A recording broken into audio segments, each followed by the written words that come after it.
Hello, welcome. My name is Robert Voisey. I am the director of Vox Novus and the director of um, a brand new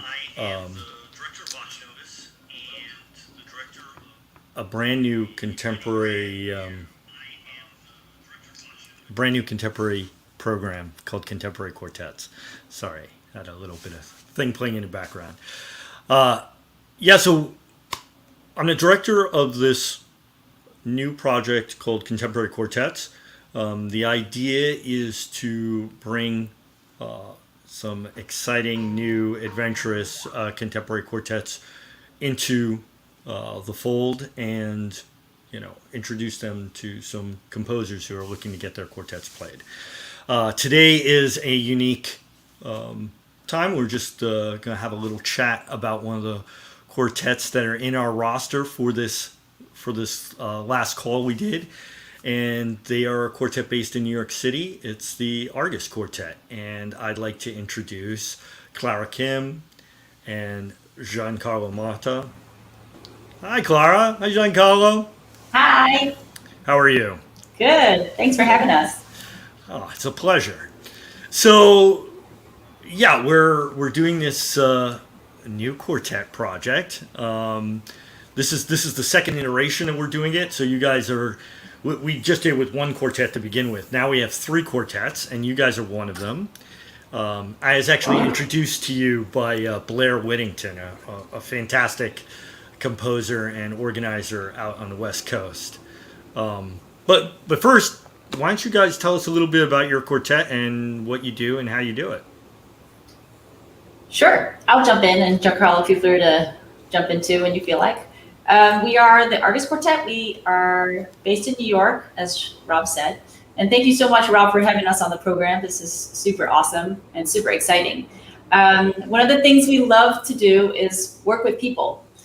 We love to engage with our audiences. We like to meet new people, and we love composers. We love the process of working with composers, bringing a piece to light from nothing, nothing on a page to getting it performed and recorded. So this is one of the reasons why we're super excited to be on this program. I guess I'll just tell you a fun little tidbit story. We were formed on the West Coast, and we are called the Argus Quartet because we loved to eat tacos from a taco truck that's based out of Argus Drive in Eagle Rock, Southern California. So that's where our name comes from. We love to eat, and we love to enjoy ourselves and have a great time. Anyway, Giancarlo, maybe you can introduce yourself. Yeah, I'm Giancarlo. I'm also a violinist in the Argus Quartet, and Clara covered the main points there.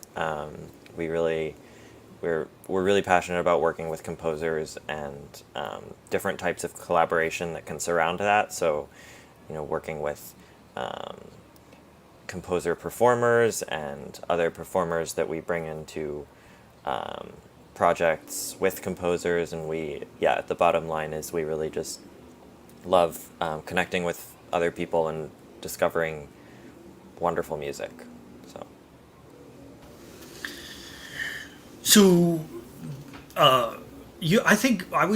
I don't know if unique is the right word, but so you guys play a lot of contemporary music. Now, I don't know if I would say that that's the common thrust of most quartets. Well, why play the music of living composers? Well, I think it's cool to see what people who are living want to say. Everybody, like, when the new iPhone comes out, everybody wants to see what's new and what's happening, right? And I think it's super awesome to be part of that forefront of what's happening in music today and what composers today want to say and what they're influenced by. Sometimes people will text me based on their experiences, like, oh, I want to add this, or I just had this thought and I'd love to add this to the piece that we're working on. So I think it's really cool to be able to have that collaborative aspect and just to get to know the person who's writing it, what they like to eat, what they like to do, what hobbies they have, and to have that quality of connection with a person, and to see sort of what they develop musically from there, and from the relationship as well. I think it's so powerful, and it's such a meaningful experience, and something that we can leave behind for other quartets to also experience these pieces as we premiere and commission them. Giancarlo, you want to say a couple words about what it's like for you? Yeah, I think for me, one really important aspect of how we approach contemporary music is that it's also through the lens of the traditional repertoire that we play. And that doesn't just mean, Beethoven, Brahms, all the famous string quartets, from the last centuries, but also pieces that were maybe overlooked in the lifetime of the composers, or didn't, for whatever reason, didn't enter the canon in the same way.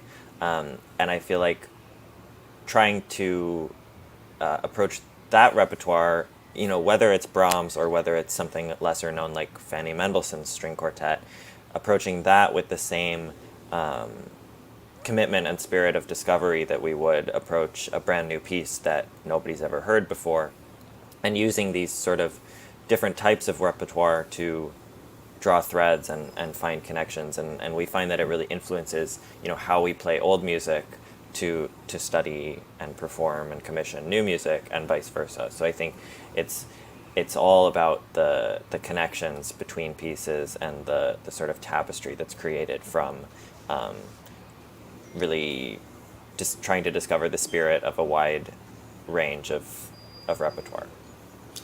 Sure, and I feel like this has been a new and interesting sort of discovery for me personally. I've heard a lot of musicians talk about how working with living composers gives them a more in-depth connection to older works where they wouldn't have the chance to be able to ask a composer or talk to them and so forth. Maybe, Giancarlo, if you could talk a little bit more about, well, obviously, you're talking about the tapestry. Contemporary composers pull from all sorts of different, places and compositions and things like that. Is that more of what you were talking about, like sort of like, just the different insights that living composers have that they can share, or? That's definitely part of it. That's a really big part of it. I think for me, it's also just the experience of working with living composers and getting to know, the types of things that each composer gravitates towards, both musically and also in terms of their priorities for what they're looking for in a performance. I think that helps, for me personally, it really helps expand my mind to use my imagination to perhaps imagine what it might have been like to play a piece of Beethoven's for him in his day. And just to see all these different composers and their different approaches, and often how flexible they are, or often how much they want the performer's input, I think is liberating in a way when we look at older music, because I think we're very much conditioned to think that these pieces exist as monoliths, and that there's nothing, that we can't do anything to disturb the notes on the page. And I think to understanding that composers are often very flexible people, and very interested in what the performer can bring to the table, and just sort of using that as a filter to sort of liberate yourself from the restrictions that I think we often put on playing old music. Sure. Yeah. I totally agree. I think, for everybody to know, I'm a composer as well. It's one of the reasons why I put these things together. And by the way, did I tell everybody that we're streaming from New York City? If you hadn't noticed, there's, the city is very alive. It really is. Yeah. The sort of monolith thing, and that's one of like when I talk to some musicians and so forth, they talk about how liberating and free it is to play a contemporary work because it doesn't have that like rigid dogma of not decades, but like centuries of practice and performance, and it's got to be exactly this way, and it can't be any different. This is how the best have played it. It's recorded in stone. So if you want to be considered good, this is the epitome, period. And how there isn't that sort of history for a premiere or even something that's only been played a dozen times or so. Clara, what do you think about that? So I think that's so true. I think it's interesting to read also about what Giancarlo was saying about what happened during the premieres of these monoliths that we were talking about, right? Like I think the Brahms concerto, when it was premiered, it was considered unplayable. And Brahms, he worked a lot with Joseph Joachim, who was a very dear violinist friend, and they sent scores back and forth. But nobody wanted to play it because it was so difficult. And now it's obviously an incredible work. And I think when Beethoven's his Fifth Symphony or his Ninth Symphony was premiered, like half the instruments were missing because he just didn't have enough funds to find the performers to fill out the whole orchestra. So it's fascinating to hear what it was really like at that time, and to see which pieces were revered during their time, but and others that were completely criticized. Like reading some of the reviews of the Brahms symphonies were totally wrecked. And now these are masterpieces in part of our standard canon. And I think it's really interesting to think about how time shapes the development and the process of these pieces. But that can never happen until a piece is brought into light and really championed. And a lot of these composers, they have people who support them and play their works and are collaborators for life. And this is a thought that we've been really active in trying to support composers and voices that we really believe should be heard, and not just one time, but multiple times, and to carry these pieces and to really give them a life. And I think that beginning part is so critical and so important to have a record of recordings for these pieces, right? To get out there and for people to hear what it's like. It's not the same as listening to a MIDI file on a computer. It just isn't. There's no comparison. So this aspect of sort of birthing a piece and bringing it out to the public is incredibly important, and something that we're really passionate about doing. That's wonderful. I agree with you wholeheartedly. Anyway, I'm one of those producers who's known for only presenting living composers. I'd say about 95% of all my programs are only living music. I don't mix it up with other works.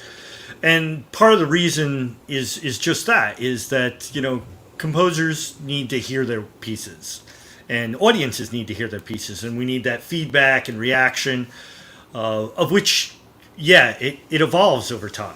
Sometimes people need to hear something once or twice, or it could be that a composer just needs to hear it and just say, I need to write that better, or that idea wasn't the best, or it's something the musicians have to hear, and maybe they hear another performance by another musician and they go, oh, that's how it's supposed to be done. That's part of the process. Yeah, and I think to that end also, like, we learn so much from the process of playing things multiple times, that, like Clara was saying, it's like the same as any sort of interpretation of older music that you're developing, and we're trained in school to sort of develop our interpretation, and to listen to recordings and find these influences and shape our interpretation. But if we don't have that with a contemporary piece, how are we supposed to give these pieces a shelf life if we're not creating the same sort of structures that we, expect for learning the standard repertoire? So that, unfortunately, the reality is that if a young musician comes to take a solo violin piece up that's been written in the last 5 years, I think they're way more inclined to play it if there's already a recording, because I think we're not trained. I mean, that's a whole other discussion, but I don't think we're trained to, we want to hear something. We're not maybe as comfortable playing something that only exists on the page. And so creating these, this infrastructure for the pieces to, take the space that they deserve in the repertoire, I think is really important for us. If I could add just one thing to that also, I think it's also incredible how many amazing composers there are right now. And the opportunity that we have to discover all of these different voices and composers that have all these influences. I think there's just so much out there right now.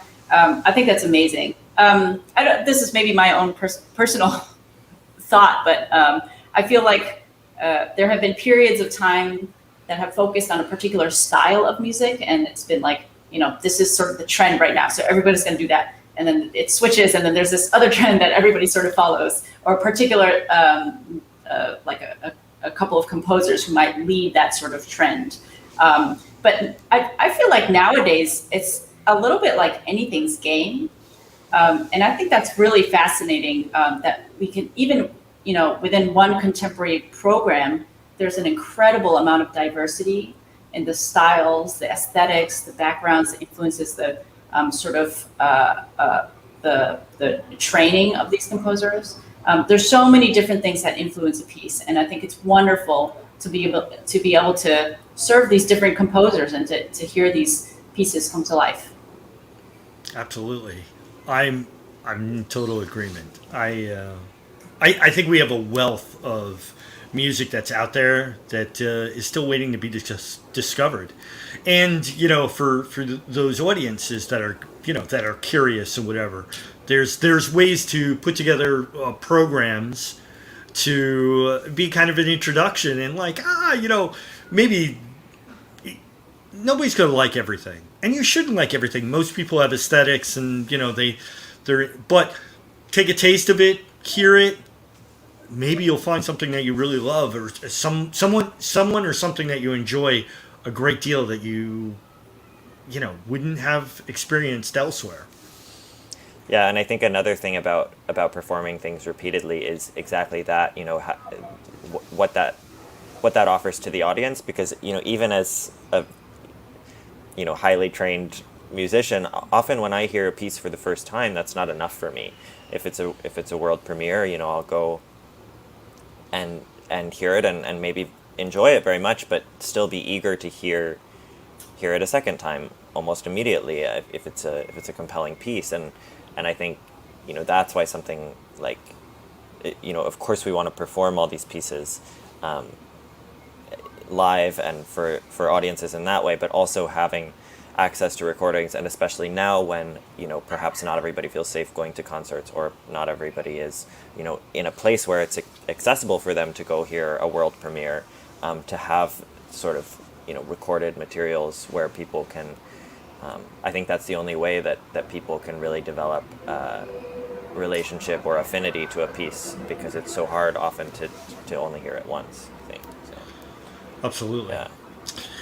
So let me shift the conversation more to what about the project. So I guess like I said, Clara, I've known Blair for a long time, and when he wrote to me and was just like, yeah, talk to this person over here. I was like, oh yeah, so you've worked with Blair, right? Yes. So why don't you? How about we start there? Okay. Tell us about you guys are in California and how you met Blair. Yeah. So I've known Blair for a number of years now, which is awesome.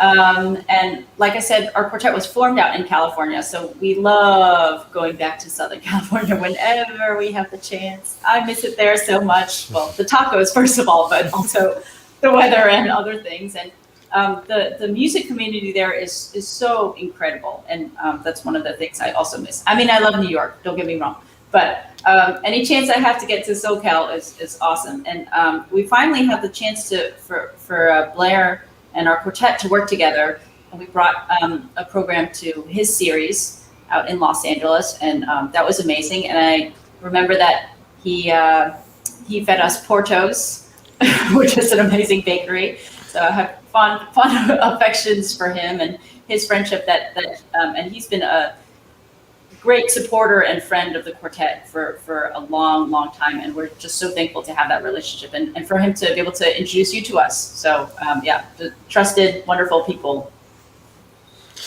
And so, Blair and I have worked on several new music projects, over the years and so forth. And so when he introduced me to you, I knew that you guys would be amenable to new music. So I came to you with this project and threw it to you. What attracted you towards this project in particular? There were a lot of things. Well, I think this really sort of cut to the core of a lot of things that we really love to do. Obviously, one of them is working with composers and giving a chance for composers to have their pieces performed and played. The other aspect, and I think Giancarlo touched on this a little bit, is particularly during these days, it's recordings and live streams have become that much more important.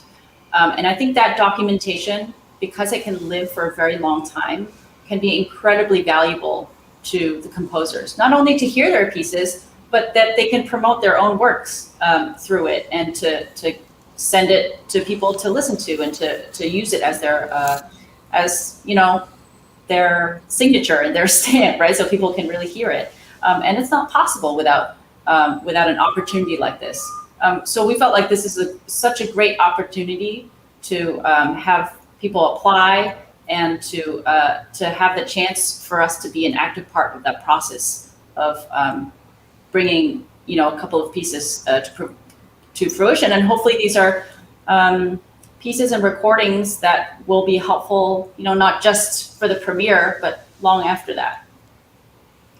I think one of the things we hear almost everywhere we go with where we work with composers, whether it's a piece we're commissioning or going to a university and performing reading student compositions, is that the most important thing for a composer is to have that recording in their hand. Of course, that makes sense for students especially, for applying to things and getting their work out there. But I think even for more established composers, having that, especially when it's a composer we've worked with very closely and that we've developed an interpretation with them, and that can exist as sort of, almost a benchmark recording for other groups to, like I was saying earlier, for other groups to have access to or to use as a resource. So I think, this is just a wonderful opportunity. Yeah, I've got two things I want to cover. Which we'll do first? Well, let's talk about sort of the benchmark.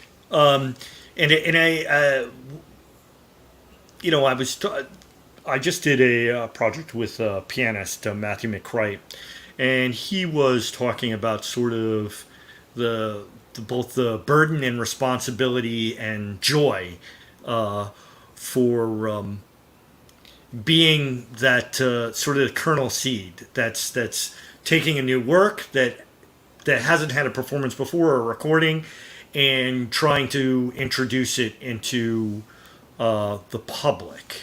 And it's kind of like, we're talking about it like an ambassador, right?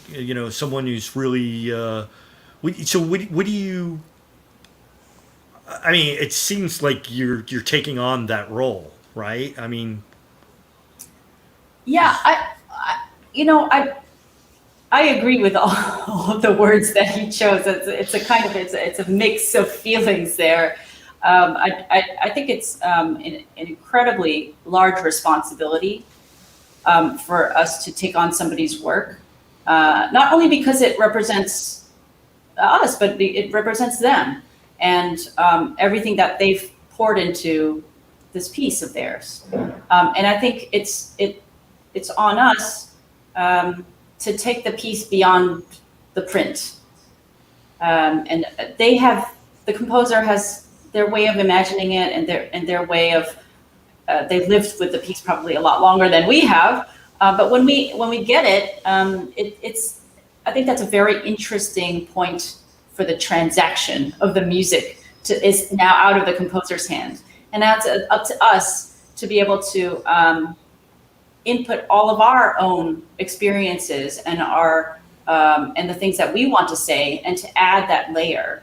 And I think that interpretive process is something that's really fascinating to us, especially because we are a set group and we love to, we play together a lot, right? So there's this kind of interactive element that we've been building for days, months, years.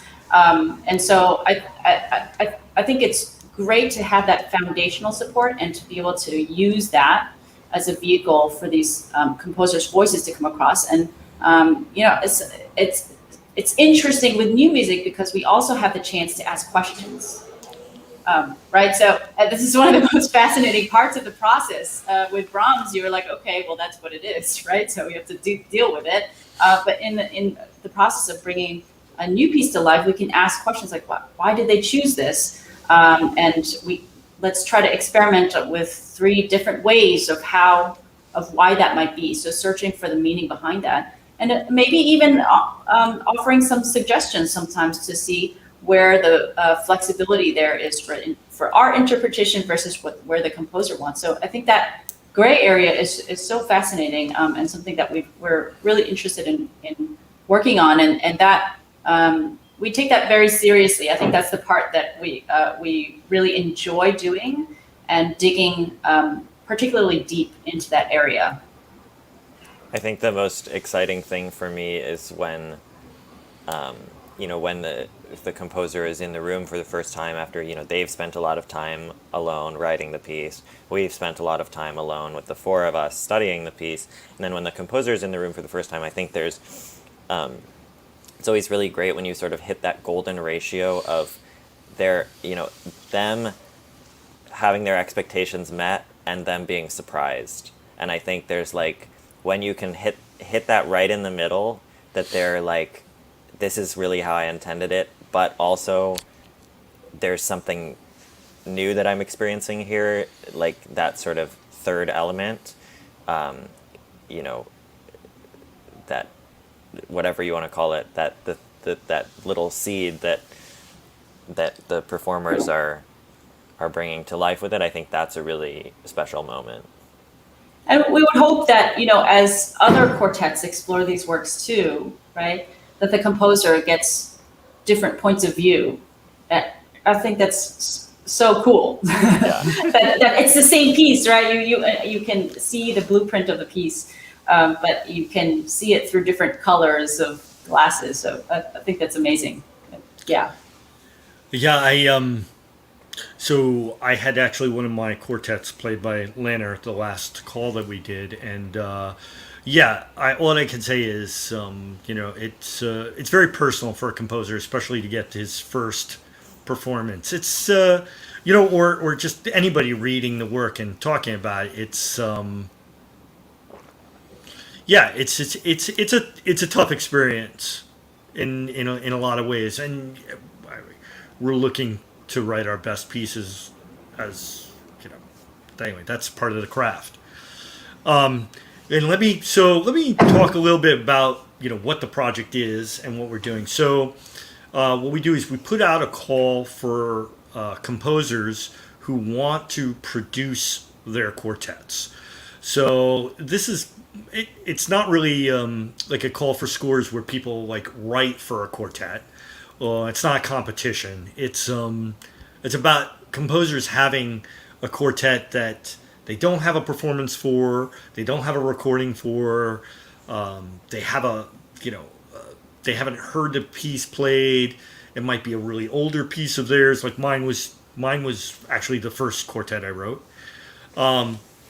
Or it might be an idea or something that they were developing that didn't come to fruition, and they wanted to test it out and have somebody play it and do that. So they all submitted their quartets.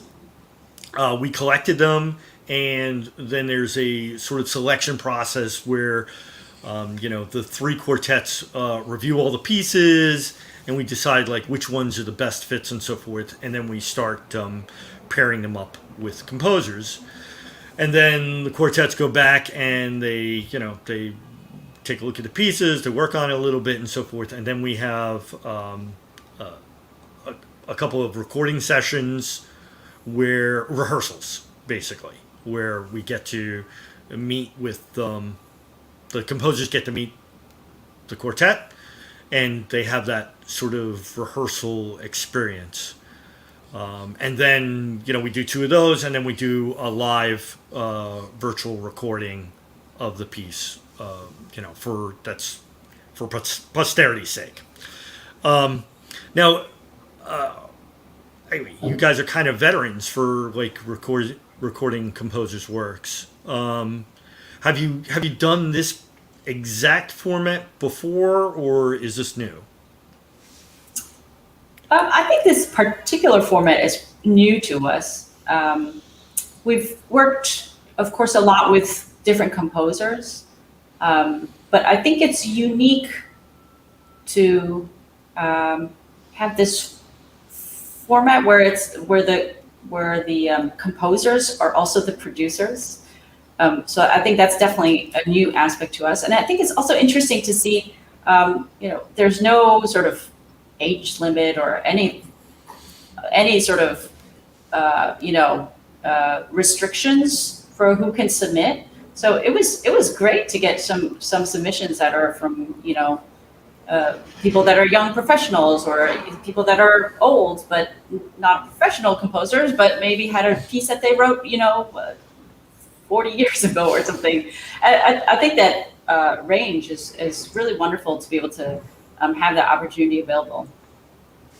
I think there's often such a focus, professionally in looking for, the next sort of young, rising star composers, and that's of course very important because that's how we continue the tradition. But I think having a space where not only maybe older people but older pieces can have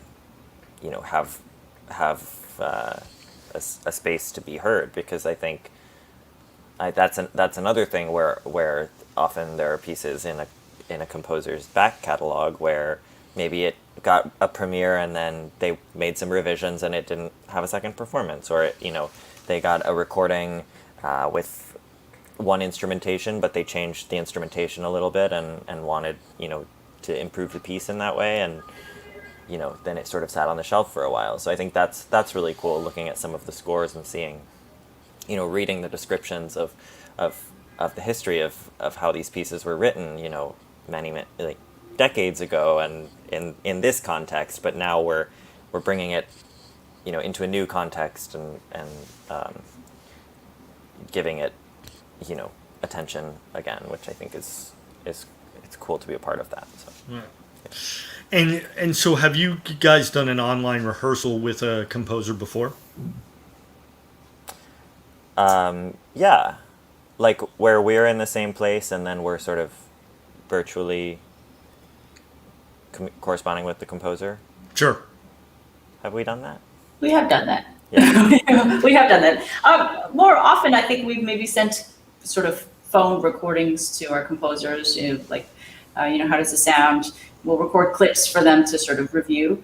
But yeah, we've also done some online stuff, not that much surprisingly, but it's nice to have that real time interaction. And so I think the structure of what you've really developed is fantastic. Thank you. Yeah, I think that it's important to have sort of the real time. Well, anyway, we've all been in live rehearsals where you're in a hall and that's going on, and there's sort of this. First of all, there's a more familiarity that's starting to grow. The composer's right there; he's listening to you, and so forth. You're having a cup of coffee, doing stuff. You talk a little bit about anything, right? And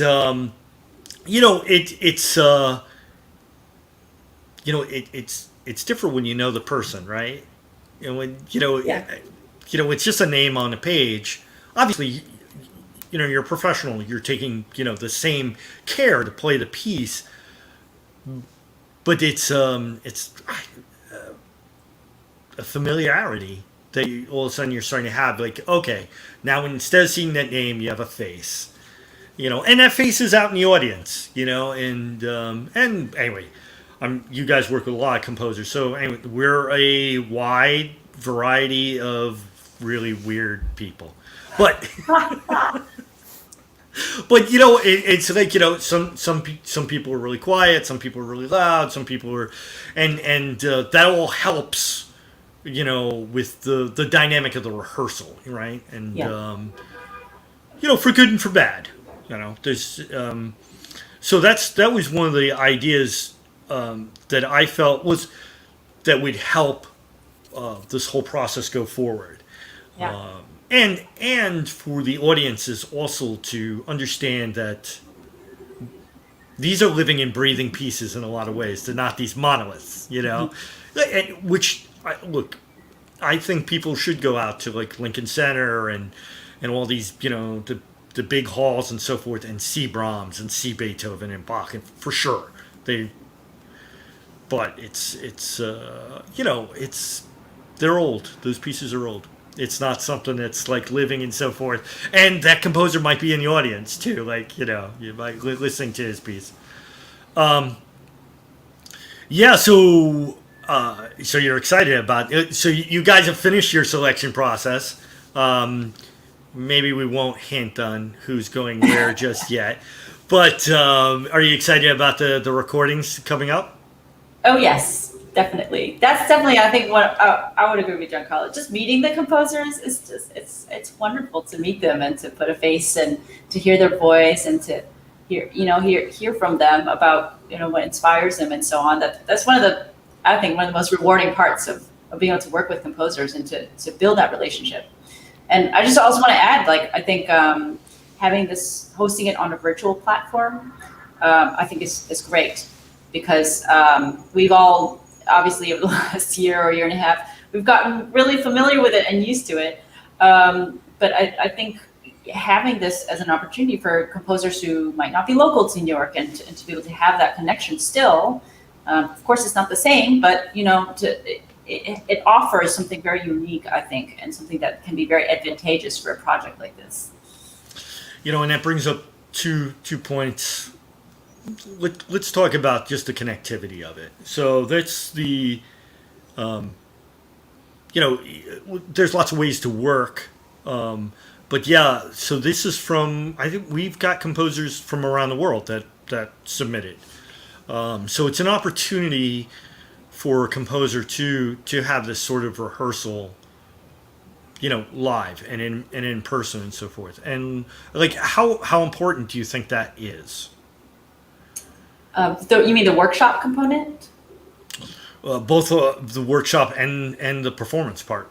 Oh, I think it's incredibly important. I think for a composer to have live feedback, like in-time feedback, it can be incredibly valuable. And to actually try on the spot some different ways of problem solving together, or experimenting and trying new things. I think that's sometimes you might get 5 minutes, not even that with an ensemble that's playing your piece, but to have the time and the space to be able to work on it together, and for the composer to hear it and then to respond to it and to have this interactive element, I think is super important. And of course, the performance, to have an opportunity to really perform it and to really record it, it's again different to be in a rehearsal and versus the feeling of a performance, and to sort of be sort of in that space where you're really trying to breathe life and give this piece a journey and a story. And I think for the composer to receive that is, personally, I think one of the most, I think, passionate gifts that we love to give to people. And so I know so it's a recording, but it's not a studio recording, right? So Right. how do you guys feel about that? Because maybe I should explain. So the very big difference between a studio recording and a live recording is the fact that studio recording is many takes. For everybody who doesn't know, it could be 3 or 4 like really long takes, or it could literally be hundreds of small pieces that an engineer is like meticulously stitching together, and replaying back and only playing parts, and another musician coming in and just adding the little piece that's there that's going to be layered on top of this and that, and all of a sudden, oh, we want some vocals, and wait, maybe even a tweet of a bird that was like, and it's a huge, like, when we think of like commercial studio recordings, people really just don't understand the sort of the minute detail that's taken place, and the sort of it's not like 4 people getting into a room and jamming. It would be Yeah. great, but it could even be just a single person that's playing to recorded tracks. Yeah, I think we did a project kind of recently, and like the engineer emailed us after and said like they had like almost 2,000 like raw take files that they were sorting through. So yeah, it's tough, and this project could not be done that way, not feasibly, not economically. It's just anyway that you pick your battles. So this is just a recorded live process. So it's a lot like a live performance. So how do you guys feel about this sort of like the recordings being like set in stone in a way to a single take? Well, I think as you mentioned, if we think about producing a professional sort of CD, like where you splice together literally like every note, right? Actually, there was one quartet, I forget which, maybe it was a vagrant quartet. We heard this incredible recording. I think I was learning it, and we thought this is not possible. And we talked to one of the performers who recorded it, and they said, "Oh yeah, we didn't play a single. We played every note separately, and then the engineers put the whole thing together. We never could play through the whole piece." Oh well, okay, at least that explains it. But that's a very different style of recording, and I think what we're trying to offer is something a little bit different. I think when it's a little bit more similar to being in the same room as the quartet playing through the piece completely. And with that, you might get, some things that are unique to that particular performance, and might be different, totally different this next time around. And I think capturing that can be pretty cool, because it's kind of a one-time thing, right? It's a little bit like a performance. It feels a little bit like a performance, except you capture that, and you can have it for a very long time. And that's useful in a lot of other ways too. I think it's also great to sort of have a live feeling to it. The recordings that are really spliced up, of course, it's sort of flawless on the surface, right? Everything completely clean. There's not a single piece of dirt or grit in the sound. And sometimes I enjoy hearing something that's live, something that breathes, something that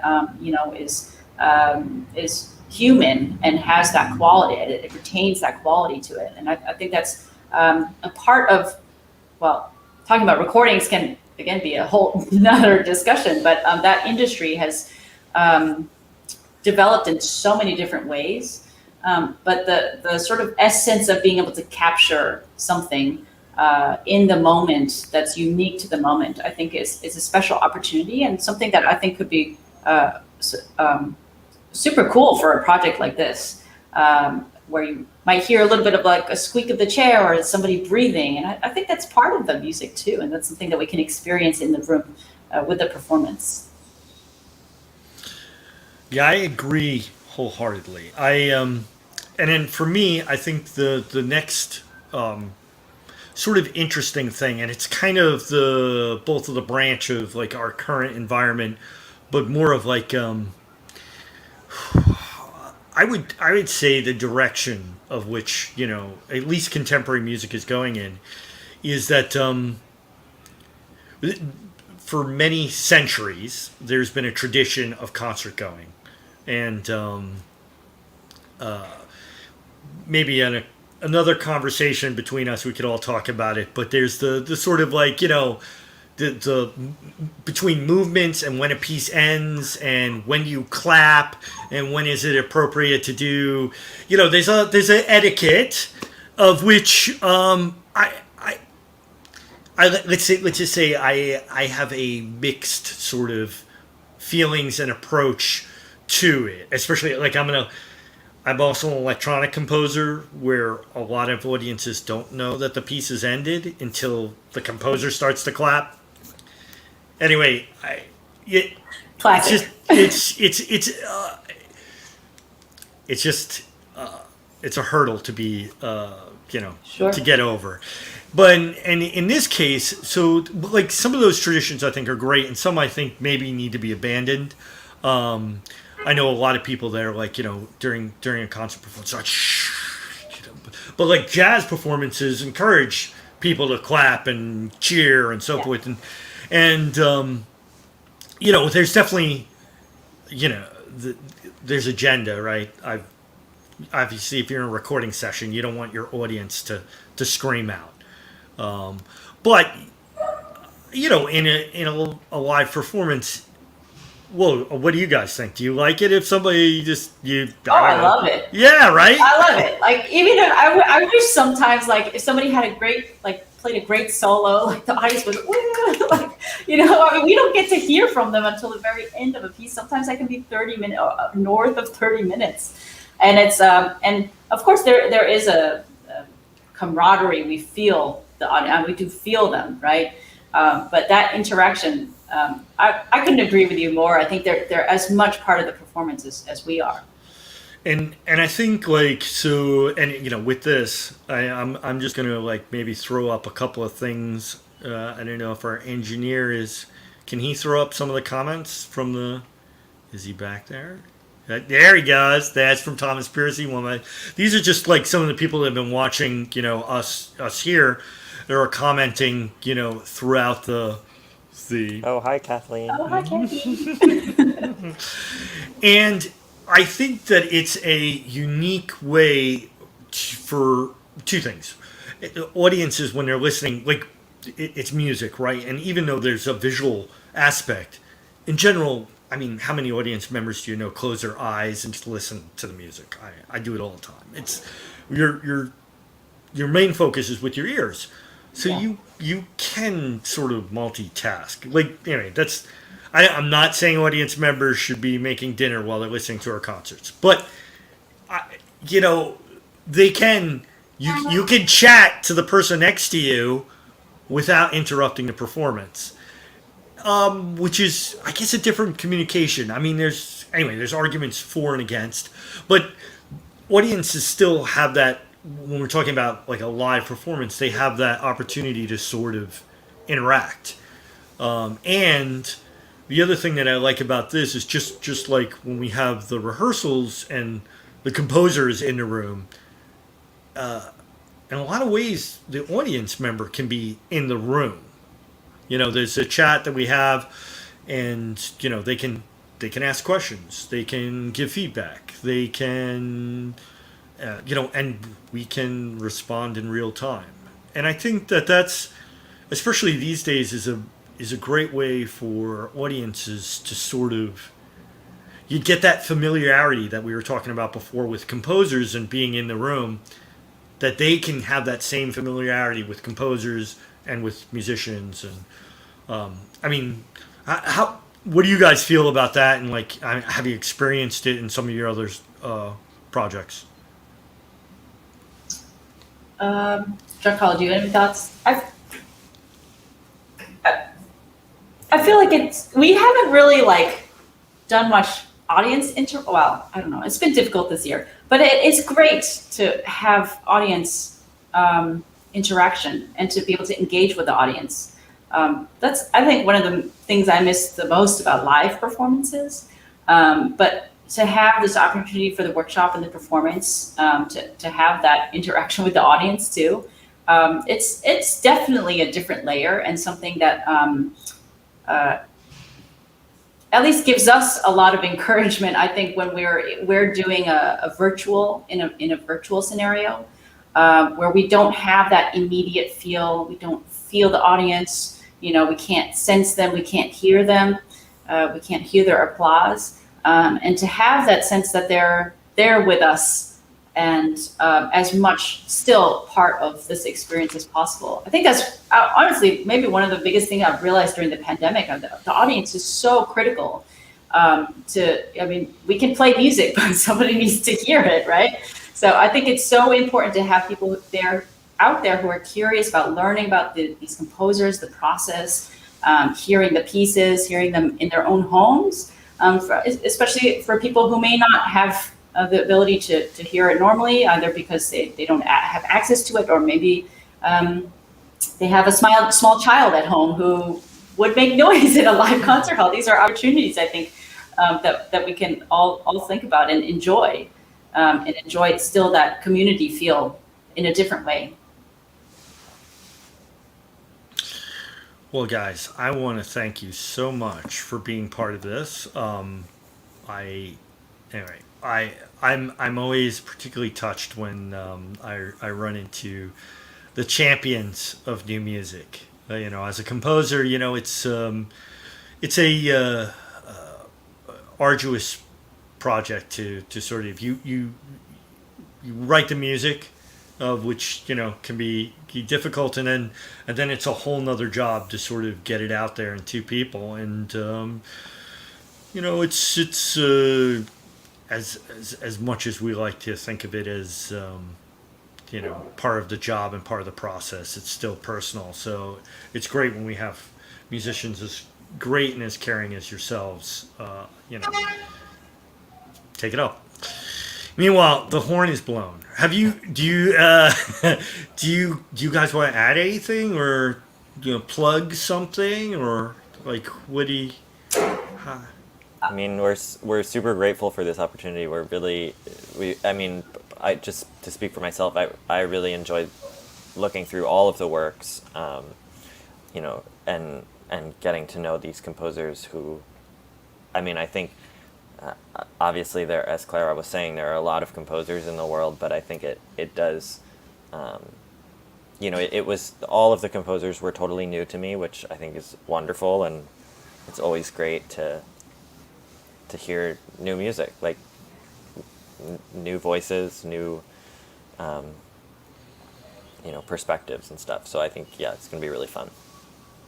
Yeah, I would just echo Giancarlo. We're so incredibly grateful for this opportunity as a quartet, and for myself personally, just feeling supported in what we do and being sort of seen and heard, and in this whole process we felt so included. And we're so grateful, Rob, for you, for all the work that you do on your end. I know it's just so much, but you've done such an incredible job, and we're just so thankful that we can be a part of it. And